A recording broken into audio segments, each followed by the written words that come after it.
invite Sam. So what's up? This media moment project. Yeah, what's going on? Well, I've been thinking about it in terms of ethics and research, and I've taken a few research ethics related classes. So I had this thought about where we would want to put our focus, because I mean, as my understanding is basically like ethics are the morals and guiding practices in research. Right.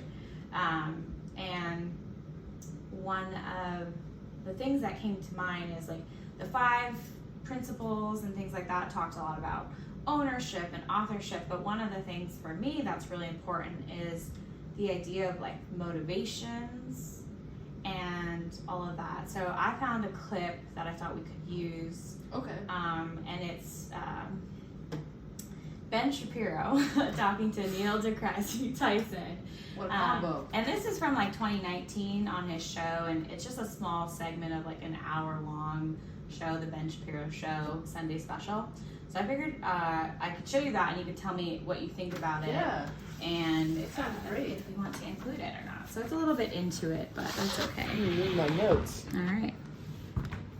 The way to approach this. I care what is objectively true in the world as a scientist. But let me not say even as a scientist. I just simply care what is objectively true.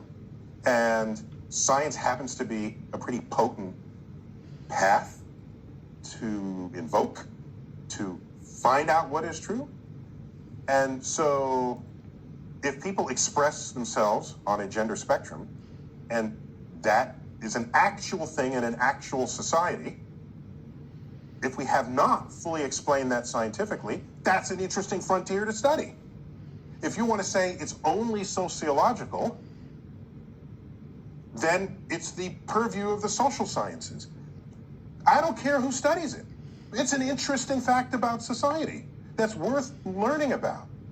To fight someone and say, it's not biological, it's just your this, it's real and it's there. Well, because it's real because it manifests. But it is real because it manifests. But the question of how to classify manifestation is a scientific question. Meaning that, for example, there's a woman over at Brown University. She came out with a study that suggested that there was a phenomenon called rapid onset gender dysphoria, in which a member of a particular group would suffer from gender dysphoria, and this person's immediate peer group would suddenly have an onset of gender dysphoria. This paper was so controversial that Brown tried to pull it, and then was forced to reassign it later.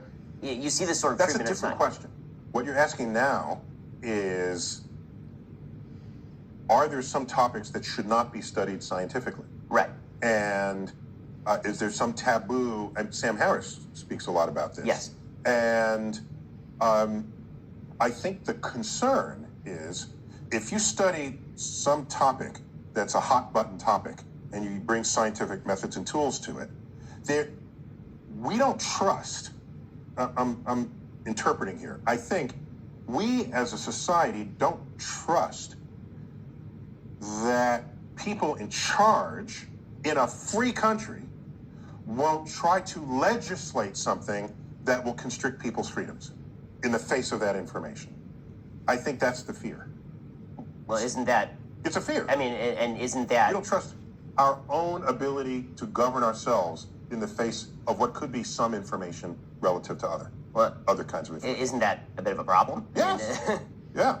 It's not. It means it's not a free society. It's not a society of free inquiry, which I think you need ultimately.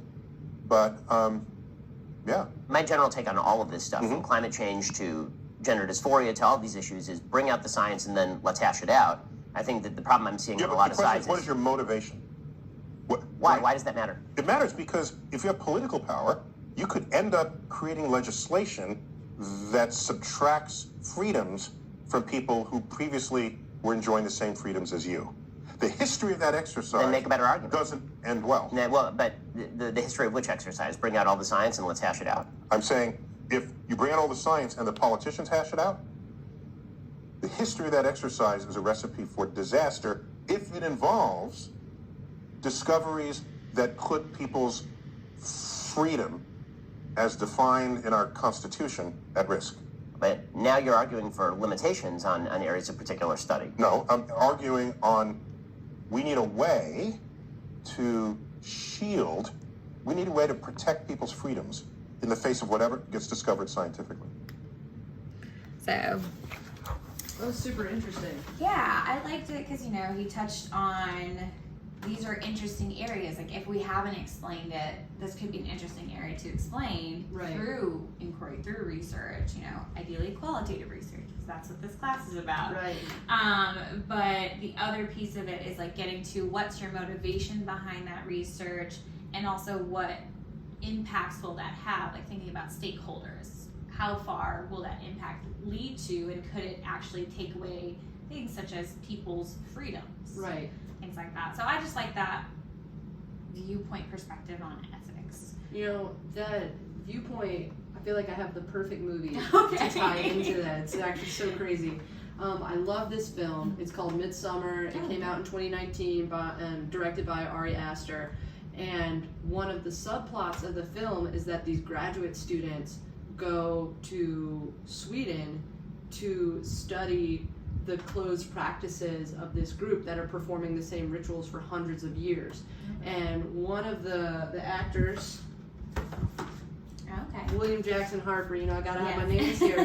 He plays Josh, and he's been planning to study this for several years. Yeah. And his friend Christian, not really a good friend, played by Jack Reiner, decides suddenly on the trip that he is also going to study this same thing. You know, kind of just out of nowhere decides it, doesn't inform anybody that he is also doing his thesis on it.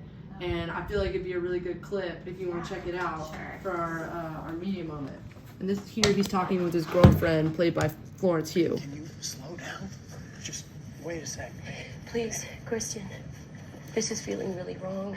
We need to leave.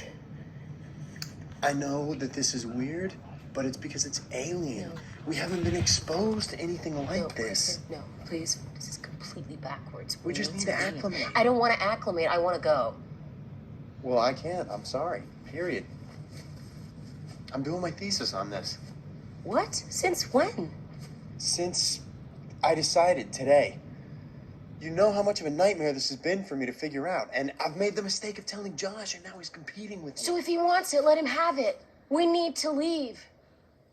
Can you not see what's going on here? This level of tradition? No one's seen this. No one's written anything on it. And they've invited us to be a part of it. Why? Can't you see what a privilege Why that have you is? invited us?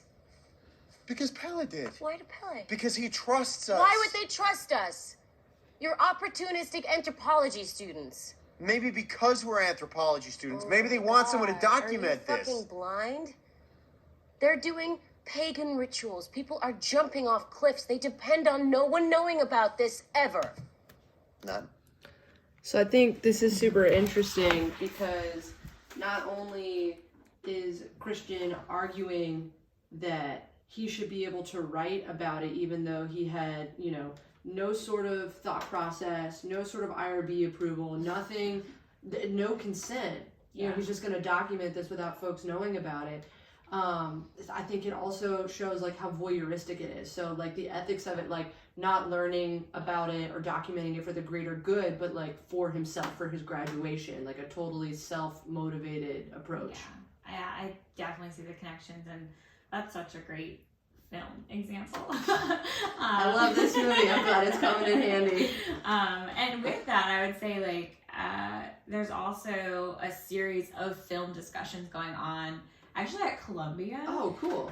So when I was trying to find media examples, which you know there are thousands when you're watching it, but then afterwards you're like, what was that show again? Exactly. And so actually Columbia has a discussion series that is researching or examining research ethics in popular films and documentaries.